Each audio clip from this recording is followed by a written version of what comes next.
The events we've witnessed over the past few weeks across the country, involving the murders of 8 police officers, 5 in Dallas, 3 in Baton Rouge, were both tragic and heartbreaking. These were the senseless killing of brave men who were standing tall, serving and protecting the rights of the civilians they served, including the evil men that took their lives. These brutal, murderous acts of violence on our police officers across the country are unacceptable and must stop.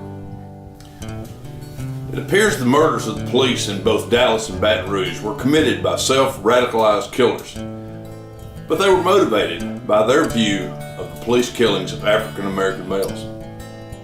Although these were extreme and unprecedented attacks, it is fair to say that as a whole, the African American community has lost trust in their police, and they do not see the law enforcement profession as being transparent. No matter the outcome of the investigations into the police shootings in Louisiana or Minnesota and other in-kind or like-kind incidents, they are a contributing factor. So in short, African American males feel they're being targeted by police, and police feel they're being targeted by African Americans as well as others. The safety of our nation's law enforcement officers and the citizens they serve are in jeopardy. But the events we've witnessed over the past few weeks has added an additional threat on top of the already growing concern over our community safety. And Spartanburg, like any other city, is not immune to the violence we have witnessed elsewhere. Without question, the law enforcement profession is at a place to where change is inevitable as it relates to the way the minority members of our society view the police. And be no mistake about it, it will be the sole responsibility of the leaders of our law enforcement organization to implement the appropriate and necessary change.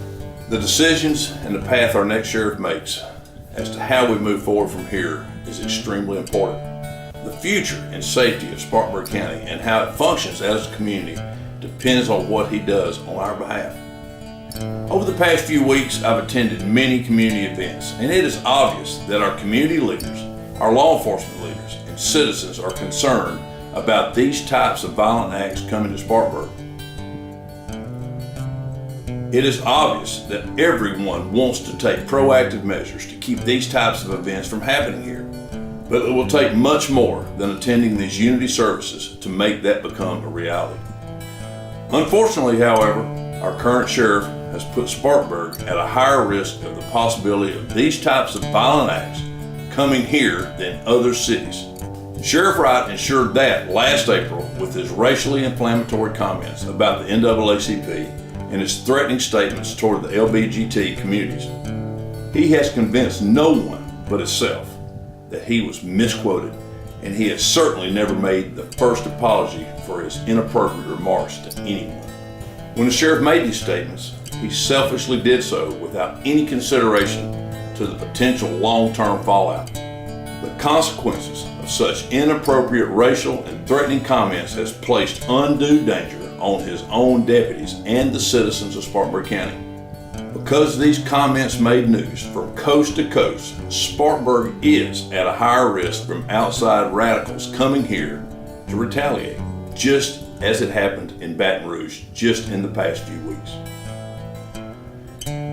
If the worst were to happen, and knock on wood that it doesn't, but if a white police officer shoots or kills a person of color in defense of themselves or protecting another person, or a LGBT citizen is harmed by anyone at all, we will relive his reckless words.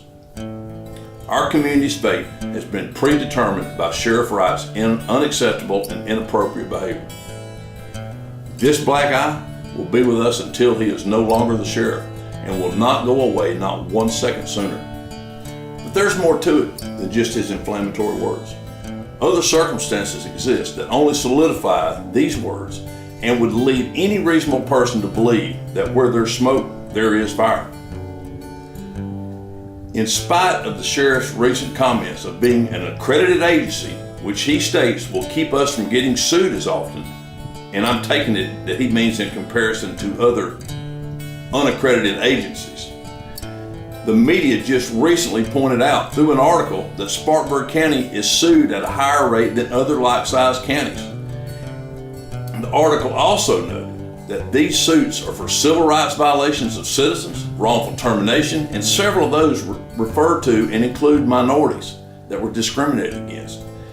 These have been paid, but yet there are still other pending lawsuits of this type.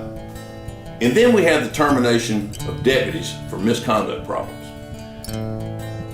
State law dictates that in certain cases that if somebody is terminated by a sheriff or a chief for misconduct problems, it suspends their certification to work as a police officer in South Carolina. However, Sheriff Wright, numerous times in the past, has terminated deputies for such problems, but yet felt bad or felt like he was going to be sued later and reversed that decision with the academy, allowing these cops to re-enter the law enforcement profession in South Carolina and re-enter the community serving the citizens that are known problems. Change is needed and a must, but the fact of the matter is that this change should have been implemented years ago. However, I want to note that many agencies across the country have already done so, but not Spartanburg County. And Sheriff Wright has made it clear his department does not need any additional training as it relates to de-escalation, conflict management, or diversity training, as his officers are not racist. Just listen to his response and watch his body language as he addresses this question about diversity training in his department. In light of debate, right, what I wanted to know is what type of racial sensitivity training do you provide in your department? We have it in our policy and procedure manual because we're nationally accredited. We just got our gold standard for national accreditation. So we have that working in our policy. And I don't have to address that very often, to be honest with you, sir, but we hire good qualified people. But what does the program entail? I mean, it's a policy and procedure about that. And I'll tell you that I feel that when you get hired by the Spartanburg County Sheriff's Department, I tell you three things. Ms. Yolanda sitting over here, she does every bit of my paperwork for that. I tell every one of them, there's three things you can be terminated for the sheriff's office: insubordination, sexual harassment, and racial prejudice. There's no room for any of it. It's not even tolerated. I'm gonna be honest with you. I don't even know why there's an issue about which bathroom you use. Because if you're a guy and you go in the bathroom with my wife, I'm gonna make the news. I know you have 3 cameras rolling. I'm gonna whip your tail if you go in there with my wife while she's trying to use the bathroom. I think the most racist people in America right now sometimes are your minorities. Small group of your minorities. I got a chaplain that works for me. He didn't buy into that mess. A bunch of his friends don't either. They don't do the NAACP, because I feel like that is a racist group as well as the KKK. I don't care about them either. I don't want to be a part of no group that's got something to do just because of your color. There's no room for any of it. It's not even tolerated. how long is the program? What program? Any racist sensitivity training. We don't have anything specifically for sensitivity. I don't think so, because we're not racist. Really? I don't think the sheriff's department is racist. We get a lot of complaints and we don't. Fact of the matter is if any appointed official or any police chief had made these very same comments anywhere in this country, they would have been terminated immediately. And this is a fact. 4 Columbia area firefighters have been fired for making racist statements on social media just in the last few weeks. That makes this a powder keg situation we're sitting on here in Spartanburg. He makes it very clear in a matter-of-fact way that he has no intention of changing his way of operating the sheriff's office. Well, I'm here to tell you, this is not going to cut it. And this is a potentially dangerous attitude, especially when coupled with his inflammatory comments of past April. Change is desperately needed. New leadership is desperately needed.